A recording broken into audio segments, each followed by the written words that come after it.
I am new to Buddhism, but have been so welcome here.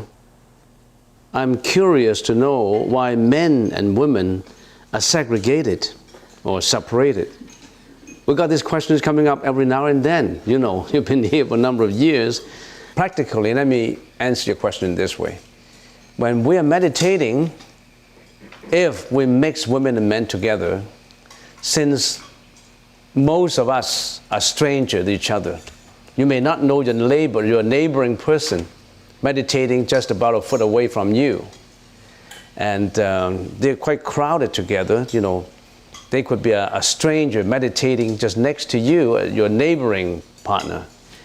And then if you're a lady and that guy is a man, and maybe that man, I'm assuming, huh?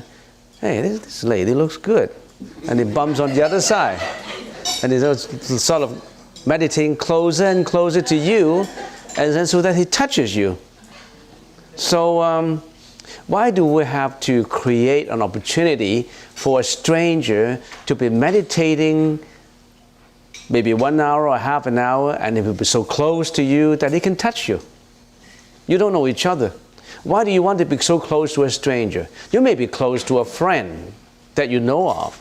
But if you're so close to a stranger and you don't know about a stranger, why? Why do you have to do that? And also, in the Buddhist teaching, the Buddha says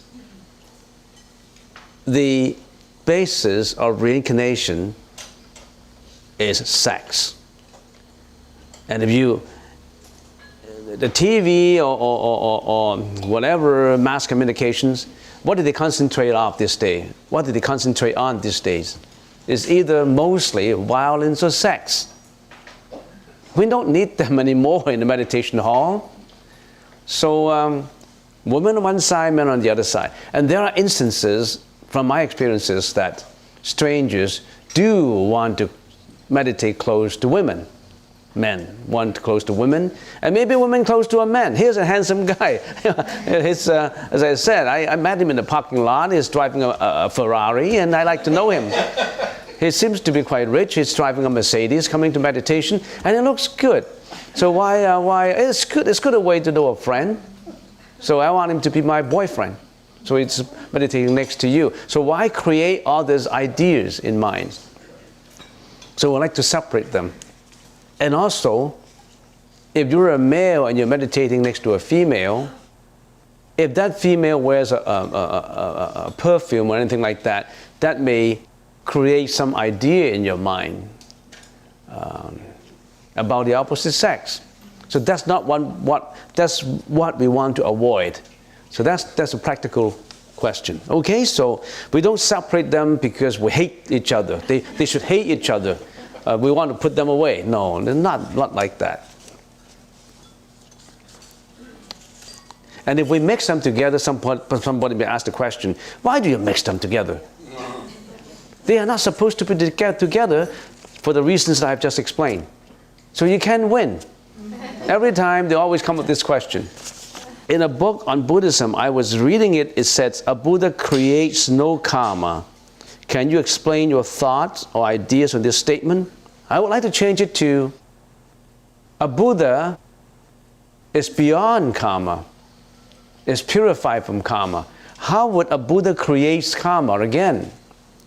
Karma has a negative connotation, mostly. Karma is an accumulation of your thoughts and behavior and speech, good or bad or neutral. And because of this karma, you end up in tribulations, you end up in retribution, cause and effect. So a Buddha would not create bad karma anymore. Neither will a Buddha create good karma. Neither would a Buddha create indifferent, neutral karma. The Buddha is free, is liberated from karma. How can you say the Buddha creates karma again? I think a Buddha is beyond karma. It's purified from karma. I think that's a proper way of answering this. No more karma for him. Next question. Please explain what is on the altar in the meditation room. 4 Buddhas and 2 warriors. 2 warriors? Do you see warriors? Warriors give me the connotation of fighting. They're not warriors. They're protectors of Buddhism. They protect, they defend. They don't attack. They don't attack people. They only defend. In other words, they protect the Buddhist teaching. The 4 Buddhas, the center is Sakyamuni Buddha. On the left, it's Amitabha Buddha. On the right, it's Buddha of medicine.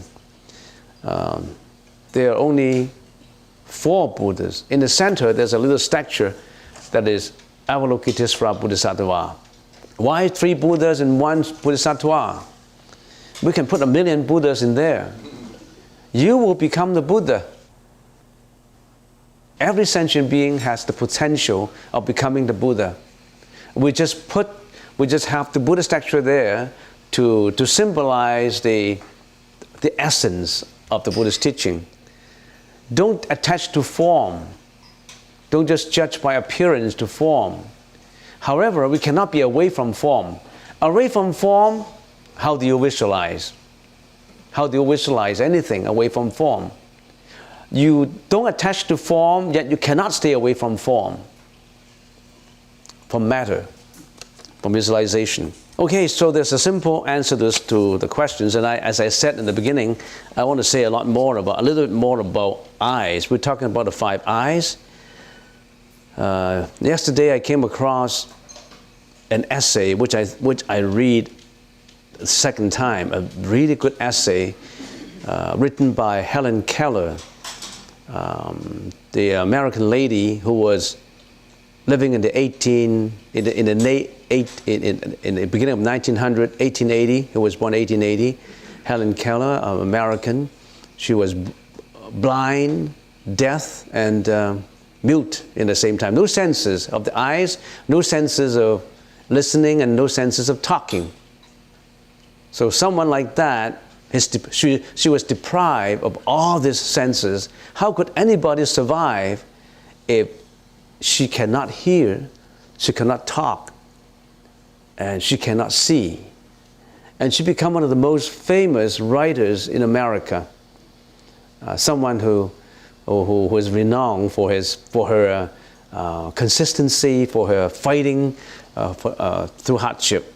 And she wrote an essay. It's called 3 Days to See, and she talks a lot more about seeing. And maybe I'll read to you what in the essay is, and that should stimulate your fighting spirit on life. If you're a negative person, if you are an introvert, if you are someone who think that you have no value, you have no existence, you're useless, if you think that you have no values, you exist for nothing, this essay, it is called 3 Days to See. Why 3 days to see? She was imagining, she couldn't see, so if I were given 3 days to see, this is what I would do in my first day, this is what I might do in my second day, this is what I would do in my third day. If she was given 3 days to see only. You were given how many days to see? Since birth. But she treasured the days of seeing because she couldn't see. So if she were be given an opportunity to see for 3 days, this is what she would do. But first explain in the beginning, before the day 1, what she thought about seeing. Most of us, however, take life for granted. We know that one day we must die, but usually we picture that day as far in the future. When we are in buoyant health, death is all but unimaginable. We seldom think of it. The days stretch out in an endless vista, so we go about our petty tasks, hardly aware of our listless attitude towards life. The same lethargy, I'm afraid, characterize the use of all our faculties and senses. Only the deaf appreciate hearing. Only the blind realize the multiple blessings that lie in sight. Particularly does this observation apply to those who have lost sight and hearing in adult life. But those who have never suffered impairment of sight or hearing seldom make the fullest use of these blessed faculties. Their eyes and ears take in all sights and sound hazily, without concentration and with little appreciation.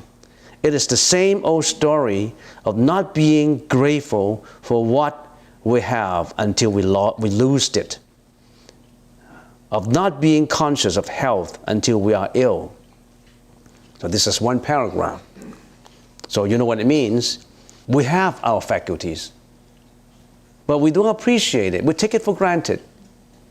In other words, you should be so happy today. How come you're so sad? You can see, you can hear, you can listen, you enjoy life, and how come you're sad and unhappy? How come you don't have a value in life? What happens if you lose your sight? You lose your sound. Now, I'll carry on with this. I have often thought it would be a blessing if each human being was stricken blind and deaf for a few days at some time during his early adult life. Darkness would make him more appreciative of sight. Silence would teach him the joys of sound. Now and then I have tested my seeing friends to discover what they see. So she wanted to test friends of what they can see because she's interested in seeing because she couldn't see. Recently I was visited by a very good friend who has just returned from a long walk in the woods. And I asked her what she had observed. She replied, "Oh, nothing in particular." I might have been incredulous had I not been accustomed to such response. For long ago I became convinced that the seeing see little. How was it possible, I asked myself, to walk for an hour through the woods and see nothing worthy of note? I, who cannot see, find hundreds of things to interest me through mere touch. I feel the delicate symmetry of a leaf. I pass my hands lovingly about the smooth skin of a silver birch or the rough, shaggy bark of a pine. In the spring, I touch the branches of trees, hopefully in search of a bud, the first sight of awakening nature after her winter's sleep.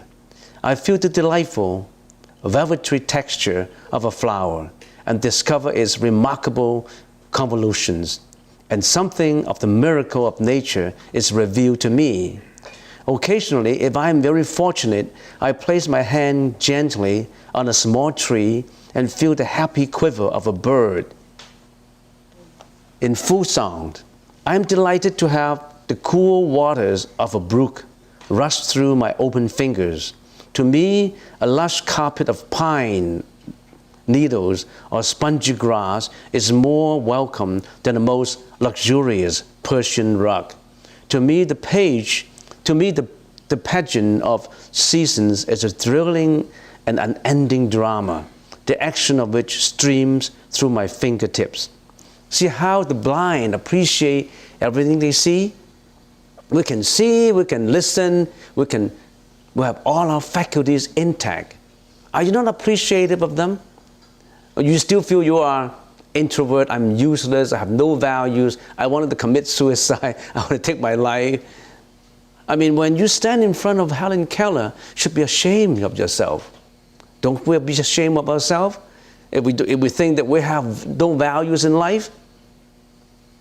Let me carry on. At times, my heart cries out with longing to see all these things. If I can get so much pleasure from mere touch, how much more beauty must be revealed by sight? Yet, those who have eyes apparently see little. The panorama of color and action which fills the world is taken for granted. It is human, perhaps, to appreciate little that which we have and to long for that which we have not. But it is a great pity that in the world of sight, in the world of light, the gift of sight is used only as a mere conveniences rather than as a means of adding fullness to life. So we use our faculties as means only. We don't appreciate them. If I were the president of a university, I should establish a compulsory course in how to use your eyes. The professor would try to show his pupils how they could add joy to their lives by really seeing what passes unnoticed before them. So this would go on the first day to see, the first day to see, the second day to see, and the third day to see. I think you should read about this. Anybody who is so negative on life, anybody who does not want to struggle through life, anybody who is afraid of hardship, anybody who stumble and fall and would not want to climb it again and want to die that way, they should really read this essay. How someone who could not see, could not listen, could not talk, could be so famous, could stand out like a rose in life. So talking about eyes, I just remember, seeing what I said about eyes, I just produced this. Maybe we should all read it. 3 Days to See, you can get it from Google, I guess. You don't have to buy the book. And this book is about the most beautiful process in the world. This is in 2 versions. One side is Chinese, the other side is in English. I like to read a lot, so I always venture bookstore. And this I got it about 10 years ago from a bookstore in Hong Kong, in which they have both versions, the Chinese version and the English versions. 3 Days to See. Do not lead a negative life. Be struggling on like Helen Keller, someone who is so courageous in life, so appreciative of life. There are people who don't have the faculties. There are people who have faculties who use them the wrong way. What did they use their eyes for? Watching girls, watching guys. And what did they use their eyes for? What did they use their ears for? Listening to gossip. Be disturbed by gossip. Be annoyed by yelling and shouting. What did they use their speech, their mouth to do? Cursing, lying, slandering. So we misuse our faculties. Not to say using our faculties appreciably. We misuse them in the wrong way. The Sufis. The Sufis, yes. They have a saying, if a pickpocket passes a saint on the street, Yeah. he only sees pockets. No, if a pickpocket passes a saint in the street, Yeah. he only sees pockets. He only sees pocket. He didn't see the saint. He doesn't see a saint. Yeah. Only pockets. The problem is not with the saint. The problem is neither with the pocket. It's not because of the pocket. It's because of what? Not the problem with his eyes. It's mine. It's the same eyes of a pickpocket, the same eyes of a saint. They use it differently. One used to focus on the pocket. The other focuses on the teaching, or how to save people, how to be considerate. So it depends on how you use your mind. That is exactly what we are practicing now, the Buddhist teaching. Any first-time comers, raise your hand. Now you know. This religion is not about worshiping. It's about how do you raise your value, raise your human values. How do you perceive that saintly path? How do you use your faculties properly? How do you understand your own values as well as other values? Yeah, that pickpocket only sees the pocket, not the saint. However, a wise person would say, hey, how come this saintly person walks so sanely and so gracefully? He wants to find out more about it. How come he looks so graceful? He wants to find out about it, not his pocket. So he wants to find more about the saint said, well, I follow the Buddhist teaching. Oh, can I teach? Can I learn the Buddhist teaching? Yes, this is how you can learn the Buddhist teaching. So see 2 differences? There's a difference in approach in life. You walk your own life. You walk it out yourself. You can walk into heaven. You can walk up to heaven. You can, at the same time, you can walk down to hell. You do the walking. You have a selection, you have a choice. Which do you prefer? Now, the Buddha put it this way. He says, we are not limited by our experience, but by our capacity for experience. So Yeah. two people see the same thing, but they don't see the same thing. One is limited by capacity. So it is an encouragement to do as Helen Keller says. Look around. Yeah. There's miracles going on all around you. Yes. It's impermanent. So here he got a friend who walked from the wood, walking in the wood for an hour, and said, what did you see? Oh, nothing in particular. How can you say something like that? And another person would have saw. Oh, yeah. Heaven. I saw the sunset. I saw a butterfly. I saw flowers. It is so worthy of going on onto that trail. Or do you feel the sunset? Yeah? Or do you feel the sunset? Yeah, that's right, yes. So Buddhism is everywhere. Buddhism is not just in a sutra. Everything is Buddhism. There's nothing that is not Buddhism. Helen Keller is full of the Buddhist teaching, and not necessarily the Buddhist teaching. As a matter of fact, when I see Helen Keller has that Buddha nature, he could be a Buddha around already, could have been a Buddha already. No discriminations. Every sentient being has that Buddha nature in you. You have to review it. You have to find it. First of all, you have to take that spiritual odyssey to get into that path to see. You have that desire to see. Even though you fail in everything, you can appreciate life. Life is wonderful. Appreciate it. You can be the Buddha. You can be the Bodhisattva. You yourself can work it out.